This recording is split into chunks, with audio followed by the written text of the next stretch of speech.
السلام علیکم ورحمۃ اللہ وبرکاتہ۔ وعلیکم السلام ورحمۃ اللہ وبرکاتہ۔ نحمده ونصلي على رسوله الكريم أما بعد، قال الله تبارك وتعالى في القرآن المجيد والفرقان الحميد: فأعوذ بالله من الشيطان الرجيم، بسم الله الرحمن الرحيم.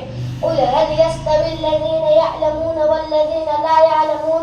وقال رسول الله صلى الله عليه وسلم: فضل العالم على العابد كفضل القمر ليلة البدر على سائر الكوكب، اور كما قال علیہ السلام۔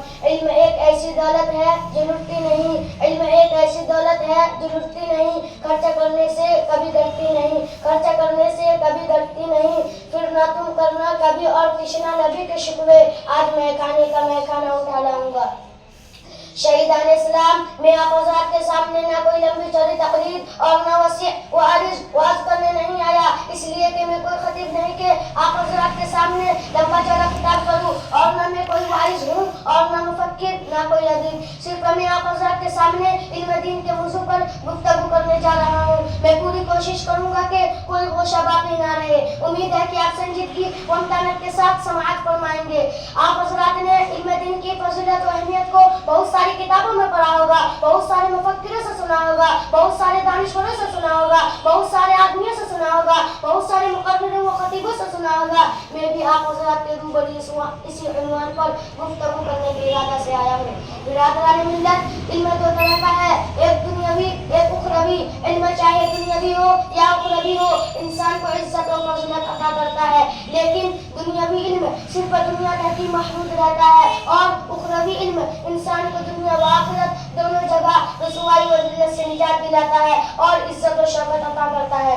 میں آپ سے سوال کرتا ہوں، وہ کون سی شے تھی جس نے آدم کو ملائکہ سے افضل بنا دیا؟ وہ کون سی شے تھی جس نے انسان کو اشرف المخلوقات بنا دیا؟ وہ کون سی شے تھی جس کی برکت کی وجہ سے اللہ نے انسان کو خلیفہ بنایا؟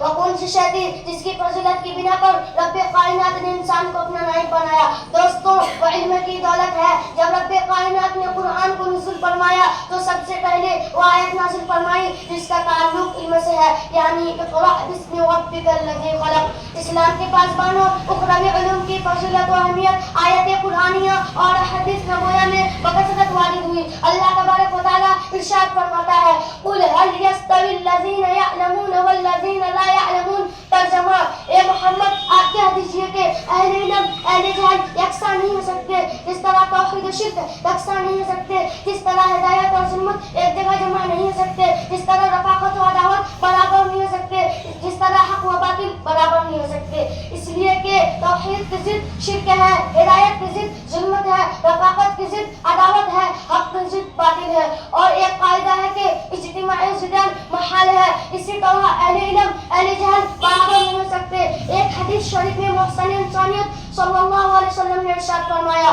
فضل العالم علی العابد کفضل القمر لیلۃ البدر علی سائر الکوكب۔ عالم کی فضیلت عابد پر ایسی ہے جیسے کہ 14ویں چاند کی فضیلت تمام ستارے پر۔ حضرت عبداللہ بن عباس فرماتے ہیں کہ دوسرے مومنوں کے مقابلے میں اہل علم کے 700 درجات زیادہ ہوں گے، اور ہر درجوں کے درمیان مسافت 500 برس کی مسافت کے برابر ہوگی۔ برادران اسلام، لیکن آج کے دور کے مسلمان اپنے بچوں کو اسلامی تعلیمات سے دور رکھتے ہیں اور کم سن بچوں کو افرنگی تعلیمات دیتے ہیں۔ یہ صرف شیطان کا فریب ہے، وہ شیطان مردود جس نے عہد کر دیا کہ بنی آدم کو جنت پہنچائے گا، وہ شیطان جو ہمارے دین اسلام کا دشمن ہے، وہ شیطان جو ہمارے معاشرت کا دشمن، وہ شیطان جو ہمارے کلچر کا دشمن، جو ہمارے کردار کا دشمن، جو ہمارے تہذیب و تمدن کا دشمن، جو ہمارے سوسائٹی کا دشمن، جو ہمارے ایمان و اخلاق کا دشمن، یہ شیطان ہمارے اصلی دشمن ہے۔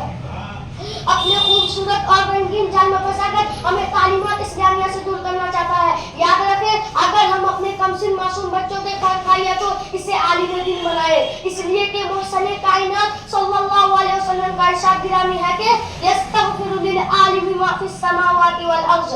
زمین و آسمان میں جتنی اشیاء ہیں وہ سب عالم کے لیے مغفرت کی دعا کرتی ہے، عالم کے لیے ملائکہ مغفرت کی دعا کرتے ہیں، عالم کے لیے جنات بھی دعا کرتے ہیں، عالم کے لیے کیڑے مکوڑے بھی دعا کرتے ہیں، عالم کے لیے سمندر کی مچھلیاں بھی دعا کرتی ہیں، عالم کے لیے زمین و آسمان بھی دعا کرتے ہیں۔ اس کے باوجود مسلمان کا حال یہ ہے کہ انگریزوں کی چال میں پھنس کر ہم اپنے دین و معاشرت کو داغدار کر رہے ہیں۔ چاہیے تو یہ تھا کہ ہمارا دین صحابہ کے دین کے مانند ہوتا، ہمارا معاشرہ صحابہ کے معاشرے کے مواقف ہوتا، ہماری تہذیب مسلمانوں کی تہذیب تہذیب ہوتی, ہماری سوسائٹی اسلام کی سوسائٹی کے مانند ہوتی, لیکن سب کچھ اس کو برعکس نظر آتا ہے. کسی شاعر نے کیا خوب کہا, سمجھ میں کچھ نہیں آتا دنیا کا حساب الٹا, سمجھ میں کچھ نہیں آتا دنیا کا حساب الٹا, نصیحت کیجیے جس کو ملتا ہے جواب الٹا.